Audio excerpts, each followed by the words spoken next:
one. It lasted a minute, but it was fun to watch, and it came down to it. Cade's clutch play being the deciding factor. Right now, he's second in fourth quarter points. He had 8 last night in the final 3.5.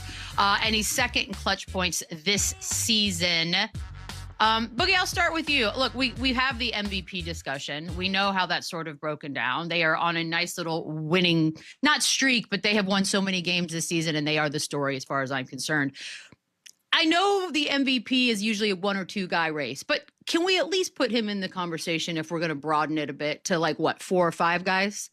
I mean, absolutely, especially where the league is today. It's so much talent. It's so much high-level talent in today's game. I mean, the list could never just come down to 2. Cade is doing everything and more than what he was doing last season.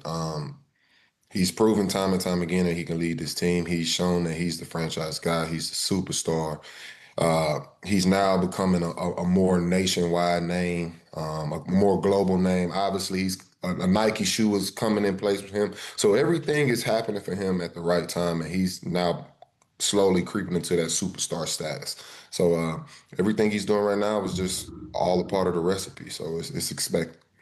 Yeah, no doubt. And it's a moot point like we talked about yesterday with what SGA and the Thunder are doing, with Jokic's stat line and what the Nuggets are doing, even with the numbers Luka's putting up. It's tough to kind of crack that top 3. But if you look at the most valuable player on a team, can you imagine this team without Cade Cunningham? The Thunder would still be pretty good.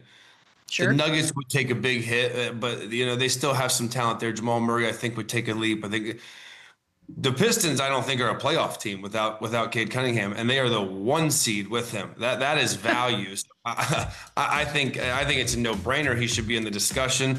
He reminds me so much of Jalen Brunson in New York, where he's just so clutch. Every fourth quarter, every game on the line, you just put the ball in his hands and put the ball in this dude's hands and let him operate, let him create. And 99% of the time, he makes the right pass, whether it's getting in the mid-range and rising up above a smaller defender or finding the open guy. And you can tell the Detroit Pistons, there's not a lot of names that we've heard of that we're starting to hear about now. And that's because Cade Cunningham is making the game easier for them, and he is willing this team to victories. And again, this team's solid. They're good. No one thought they were going to be here. No one thought they're going to be the number 1 seed. So when you start talking about what goes into voting for MVP, if winning is that, and he's doing that and putting up these numbers, he's got to be in the conversation. I love him in the conversation. I like it. Yeah, I'm with you, Beats. I like him being in that conversation. How realistic is it that he's going to win it based on what the guys are doing out west? Who knows? But just as a sign of respect and acknowledgement, he definitely should be in that conversation for what he's done for Detroit. As an organization, as a city, he's re-energized everything that we've thought about the Pistons. He's the head of that snake. Even last night, they were up 2 points with the Hawks having an opportunity to get the ball back. Instead of him waiting to get fouled or running that clock down, he attacks the basket, reverse lay everybody for game to put them up 4 to put this game out of reach. And then we had a bunch of crazy stuff happen right after that. But that shows you how confident he is in his abilities and what he can do on the basketball court. So I love everything that Cade Cunningham represents at this point. I would love to see him in that conversation, but man, it's a uphill battle for him to even have an opportunity to sniff a win in this MVP conversation with what these guys doing out west. But as a sign of respect, he definitely should be in that conversation. Yeah. And he's a favorite right now for clutch. So that got that going for him. And I'm still not even familiar with that award, so I ain't wrapping my head around that one. I ain't tripping. You know how when you were playing, we were current players, you would watch other teams play, and you just be like, man, that looks fun, or I want to play with that guy.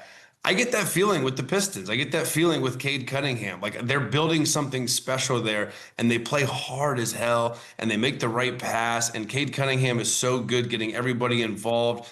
They're well coached, so it's one of those teams where if I'm one, and they never had this clear cut number 2. Obviously, Jaden Ivey was going to be that guy. He's got an injury. Jalen Duren is kind of turning into a really, really nice, big man in this league. But if I'm one of these other guys and I'm one of these guys on the trade block, that's a situation that I would love to go to and be in because they play the right way, they play hard, and Cade Cunningham is an absolute stud, and he's going to be there for the foreseeable future.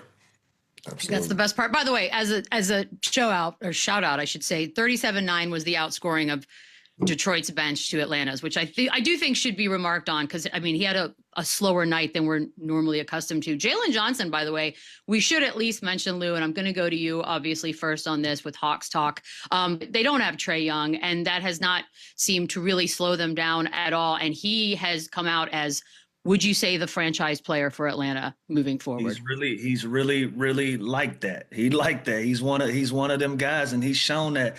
Then the interesting thing I always reference back is when we were teammates, he didn't sniff the floor. He didn't get an opportunity to play at all. And we were all confused, like, how are we not playing this young guy? But coaches make mistakes, and as a result, they lose jobs. But listen, he is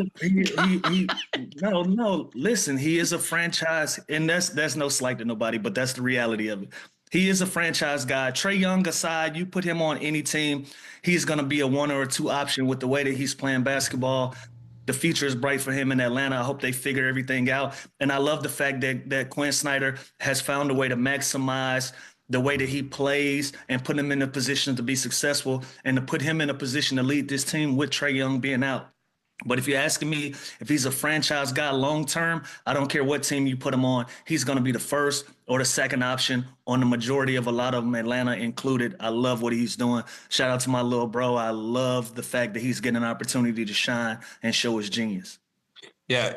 You guys want a little hot take on Jalen Johnson? Ooh, love a hot take. I think he makes Team USA. I think he is that good. I think he is on the Olympic team coming up in 2028. He's so athletic. He's expanded his game. Two-way player, long, athletic, can get to the basket. Absolute freak above the rim. And now this year, you see he's adding to his bag in his mid-range, getting more efficient from his perimeter shooting. This kid is a bona fide stud, and I would love to see him on Team USA come Olympic time, because we need someone exactly like him. All right. I like that hot take. We'll remember that and come back to it. Taking a quick break. On the other side, Dylan Brooks had himself a night and also threw in a little mocking of LeBron as well. We'll address that on the other side. Run it up.